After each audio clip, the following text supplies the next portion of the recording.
ഇന്നലെ ഫ്രണ്ടിൻ്റെ വീട്ടിൽ പോയപ്പോൾ കിട്ടിയ ചെടികളാണ്. അപ്പോൾ ബിഗോണിയയുടെ ഒരിനം കിട്ടിയിട്ടുണ്ട്. ടേബിൾ റോസിൻ്റെ കുറേ വെറൈറ്റീസ് കിട്ടിയിട്ടുണ്ട്. പിന്നെ മെയിനായിട്ട് ആന്തൂറിയം കിട്ടിയേ, അതായിരുന്നു എനിക്ക് ഏറ്റവും സന്തോഷം. എൻ്റെ കയ്യിലുള്ള എല്ലാം പോയിരുന്നു, കുറച്ച് കാലം ശ്രദ്ധിക്കാൻ പറ്റാത്തത് കൊണ്ട്. അങ്ങനെ കുറേ ചെടികൾ കിട്ടിയിട്ടുണ്ട്. ഇനി ഇതെല്ലാം ഒന്ന് തരം തിരിച്ച് പോട്ടിൽ നടണം.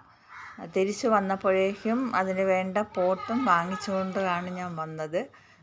പിന്നെ ഇനി പോട്ടിംഗ് മിക്സർ തയ്യാറാക്കി ഇതെല്ലാം ഒന്ന് നട്ട് വയ്ക്കട്ടെ. നട്ട് വയ്ക്കണം. പോട്ടുകളെല്ലാം വാങ്ങിച്ചുകൊണ്ടാണ് ഞാൻ വന്നത്.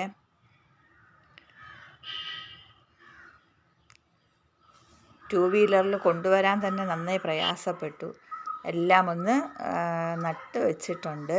കുറച്ച് പോട്ടിംഗ് മിക്സറും കൂടെ ചേർത്ത് കൊടുക്കണം. ഒന്ന് വേര് പിടിക്കട്ടെ എന്ന് വിചാരിച്ചു. ഹാങ് ചെയ്യാനുള്ള 2 എണ്ണമുണ്ട്, അതൊന്ന് ഹാങ് ചെയ്യണം. എന്നിട്ട് ഇതെല്ലാം സെറ്റാക്കി വെച്ചിട്ടുണ്ട്. ഇന്നലെ വൈകുന്നേരം ഇതായിരുന്നു ജോലി. പിന്നെ ഇത് വേര് പിടിക്കാൻ വേണ്ടി വെച്ചിരിക്കുന്നതാണ്. എല്ലാം കറ്റാർ വാഴ നീരിൽ മുക്കി വേര് പിടിക്കാൻ വേണ്ടി റോസും ബൊഗെയിൻവില്ലയും പിന്നെ അഗ്ലോണിമയുമാണ് വെച്ചിരിക്കുന്നത്.